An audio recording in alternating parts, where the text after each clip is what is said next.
Mm. Hello, International Service Design Community. My name is Kendall Griffin, and I am Team Director here at the SDN. I have the profound pleasure today to be joined by Kerry Bodine, who heads up the jury for the Service Design Award. For those of you who don't know about the award, it's an annual recognition bestowed upon professionals and students alike who have demonstrated excellence within the field of service design. We are currently accepting applications for the award until October 30th, and therefore thought it was the perfect time to reach out and let you know that it is one of the best decisions you are likely to make by submitting. I am super excited to have Kerry here today to champion that cause for us. So let's get started. First, Kerry, can you tell our viewers about who you are and what you do? Oh, sure. So I am the co-author of a book called Outside In, The Power of Putting Customers at the Center of Your Business. And it's all about how organizations of any sort can be more successful by making their customers successful, whether their customers are paying customers or patients or citizens or any other type of customer at all. And I spent about 7.5 years at Forrester Research, writing research on customer experience design and innovation. And I've had my own firm now for, gosh, I think it's almost 7 years as well. And I focus on a lot of things. I do, I used to do a lot of public speaking around the world at conferences. That has largely turned into webinars now. But I do a lot of things in the field of service design, training. I do a lot of journey mapping for my clients and helping them adopt more customer-centric ways of working and thinking. So this is really kind of smack dab in the middle of all the things that I love and I'm passionate about. Fantastic. Thank you, Kerry, for the intro. So let's actually drill it down a little bit to the actual award. I just provided some super top notes about it. So can you tell our listeners a little bit more about the Service Design Award? Sure thing. Yeah. So we're in our 6th year now, and I've been involved with the jury that entire time. And it's been really interesting to watch the award and actually more specifically the submissions to the award evolve over the years. Just continuing to get better and better. I personally love the fact that both professionals and students can apply. Within the professional space, we look at both commercial work, so organizations that are for profit. We look at work that's done in the nonprofit space. Government institutions or educational institutions that are, doing things for, for their customers, again, whoever customer means to them. And then the student work is really kind of any project that the student wants to do that they think is meaningful. And, we've had everything from students working with governments and retailers to redefining pet adoption. So, the student projects are really anything that student is passionate about improving and applying service design to. So I don't know what else you want me to tell you, but those are some of the highlights from my perspective. I love it. I love it. That's exactly what I wanted to hear. But what Great. I'd also like to hear from you, if I'm a practitioner or a student who's kind of sitting on the fence trying to decide whether or not I should apply, what would you say to convince them? What are the benefits for submitting to the award? Well, first and foremost, international prestige is at the top of the list. The Service Design Award really is the internationally recognized seal of excellence within the service design sector. And so winning this award is truly a meaningful thing to accomplish and certainly recognized by organizations and service design practitioners around the world. One of the kind of more tactical benefits is the media publicity that you will get as both a finalist, if you're selected to be a finalist, and as a winner. So this is essentially free PR, either for your brand as an organization or an agency, or even for your personal brand as a student and going out there into the service design professional community to look for work. And so this media I see as having kind of three primary benefits. The first is just an ability to demonstrate leadership. We need more leadership in the service design world. We need people that are out there showing us what cutting edge, next generation service design work looks like. And so winning the award can really help you to differentiate yourself from your competition out there. Again, whether that be another student looking for a job or an organization that is looking to bring in customers, or an agency that's looking to bring in more work. Certainly establishes you as a credible authority on service design. There's definitely a networking opportunity that is kind of inherent in all of the free publicity that you get. So access to a much broader and international audience, which again are just great and manifest in a lot of different ways. And then talent. So if you're an organization, I've talked a couple times about students looking for work, but if you're an organization looking to draw talent into the work that you're doing in the service design space, and either looking for entry-level students or looking to really beef up kind of the upper echelons of your service design practice, having this exposure as being a thought leader is only going to make your organization more attractive. Fabulous. Kerry, I know that you've been on our jury for quite a few years. So yes. I can imagine that you have some very profound insights about what the perfect submission looks like to you. Can you share that a little bit? Yeah, sure. So one of the things is that it's just got to be clearly written. And I know this probably goes without saying, but I just want to impress upon anyone who's listening and thinking about going through the process and submitting, having your thoughts really well organized and written in clear English is important. We have an international jury from around the world. English is not the first language of several of our jury members, and so really making sure that your thoughts are clear, what you're trying to communicate is clear, is really of utmost importance. I will also say that images, if you kind of think of the format, there's the text that you're writing and then supporting images that you've got to go along with it. The images, we don't necessarily need images of you talking to a customer, or if you're doing service design right, you're going out and doing research and talking to your customers. If there's something really specific about the way you did research that you want to show us in an image, okay, great. But we don't need to see pictures of just kind of like you going through the rote motions of a service design project. What's more important in the images that you use to supplement whatever you've written is anything that'll really help us understand your thinking. So to the degree to which you can include images of some of the deliverables that you created, whether those be interim deliverables where you're still working through things, or the outputs that you created, that's really the type of image that's going to give the jury a good sense of the work that you're doing. So I would say that that's, from a format perspective, that's kind of the ideal submission, and definitely staying within the guidelines that are laid out for you on the platform in terms of length. We are getting tons and tons of submissions, and making sure that they all really comply to the standards that are on the website, not going, on for twice as long as the word count, all of that. It's really important because, first of all, you've got to think about us as customers. The jury members are customers of your submission here, but also we want to make sure it's fair across all the different submitters.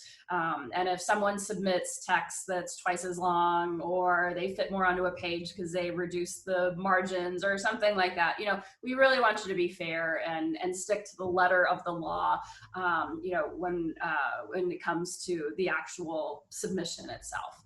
But of course, then there's everything that you're trying to communicate in that submission. And so a few things that we look for, first of all, did you follow a typical service design process? Did you improve upon it in any way? And for that, if you followed a standard process, you can generally tell us about it, but you don't have to belabor the point either. I think one of the things that's more interesting for me in submissions when I read them is not them just telling about every single step they went through, but what they learned at each step. What were the insights that they got from doing a certain type of research, or modeling information in a certain way, or prototyping something in a certain way? And then how did those insights lead to decisions about what you were actually going to create? And so for me, that's the most important part of the entire process. What did you learn? How did all of those learnings contribute to the end product? And then once you get to that end product, we also want to know what impact it had.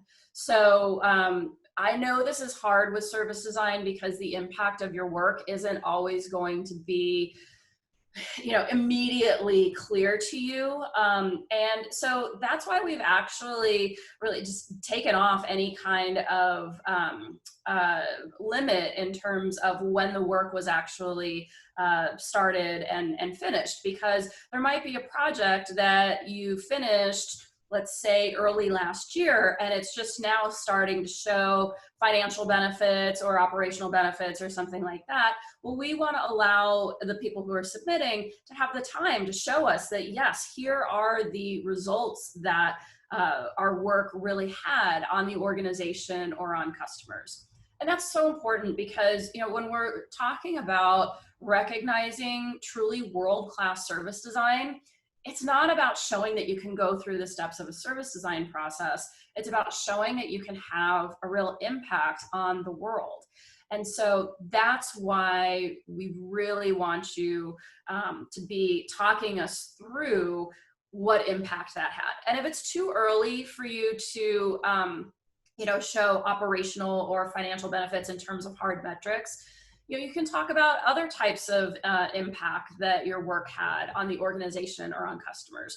And in fact, we have regularly awarded different awards over the years because they've had an organizational impact that wasn't quantifiable in terms of a specific metric, but how a certain project was really helping service design to spread through a certain government system, or spread through a school, or spread through an organization, a for-profit organization.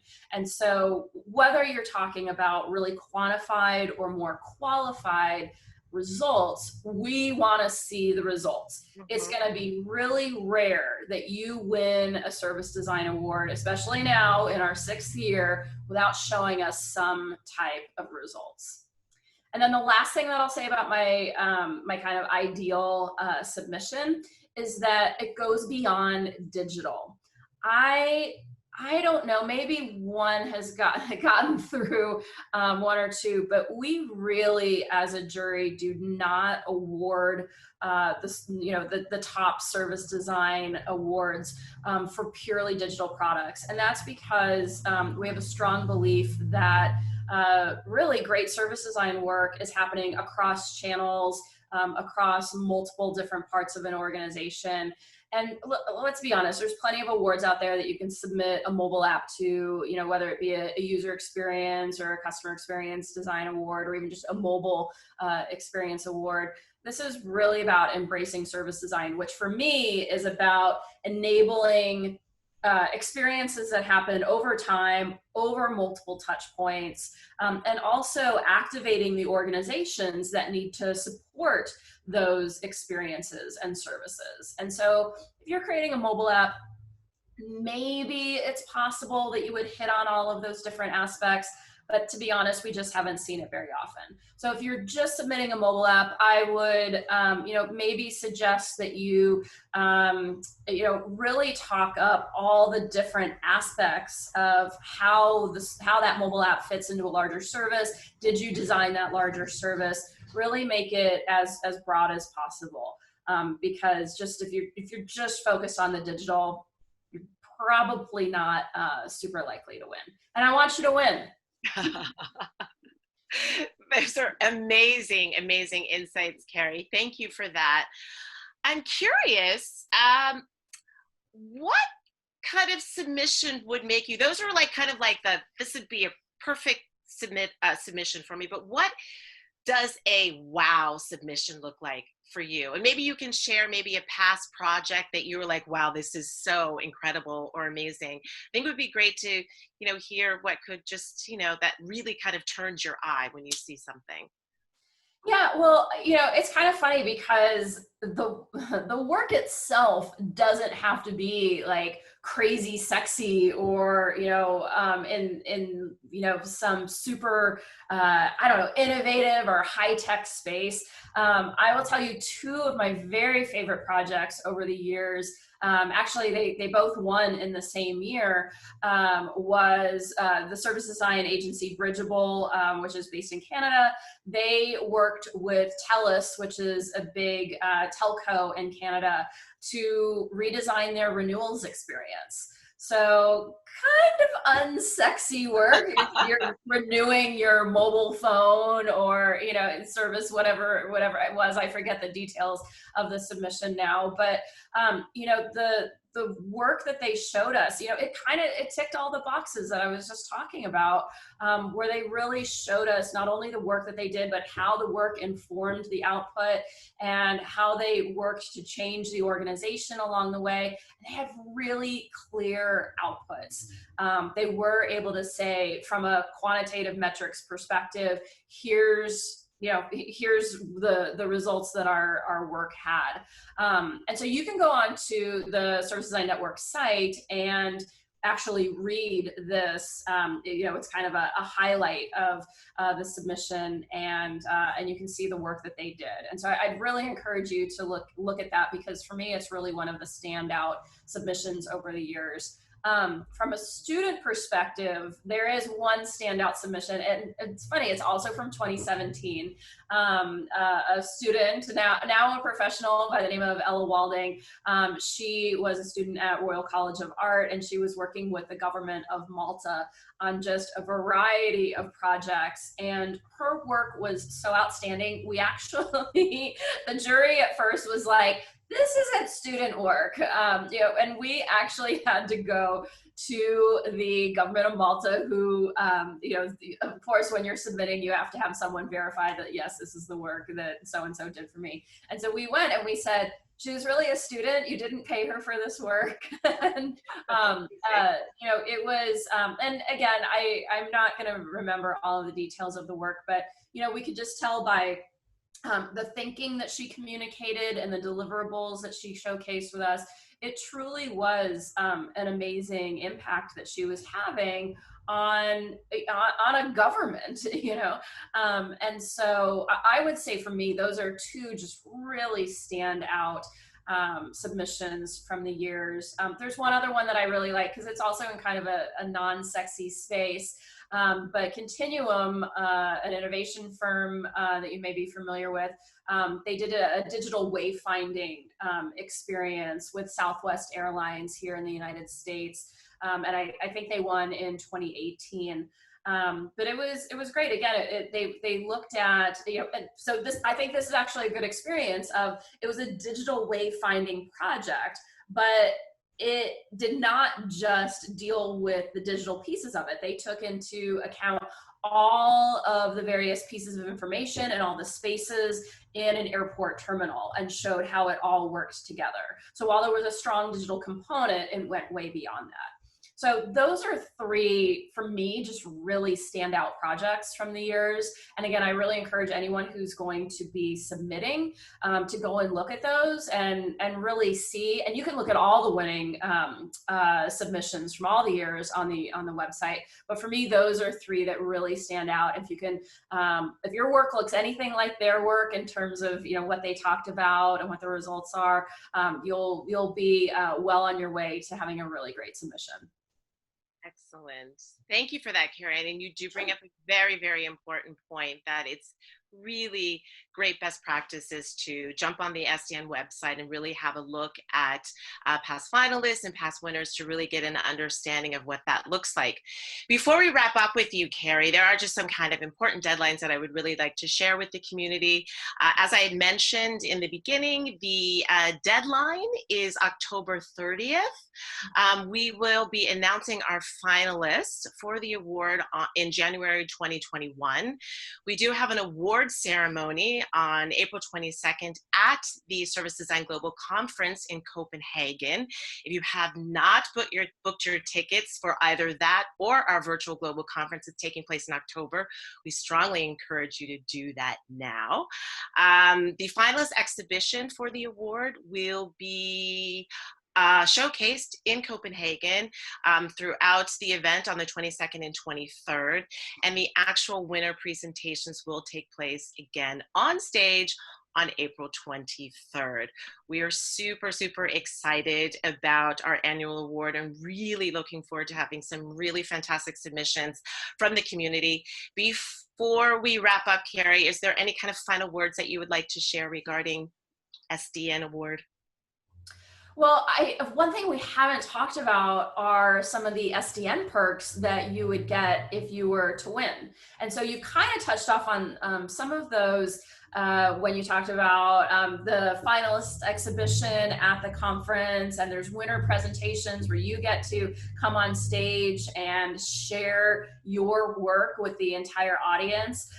You also get a special ticket price to the Service Design Conference, and you get a 1-year free membership for your team to the Service Design Network. So there's really, besides the prestige and the media blitz that I talked about earlier, there's some other really great perks to winning. So I just really encourage you to submit. If you're not quite ready, if you're on the line, rewatch this whole video because you should really submit this year. I know there's so many people doing amazing service design work in 2020, addressing so many of the important challenges that are going on in the world right now. And I just encourage you to submit your work.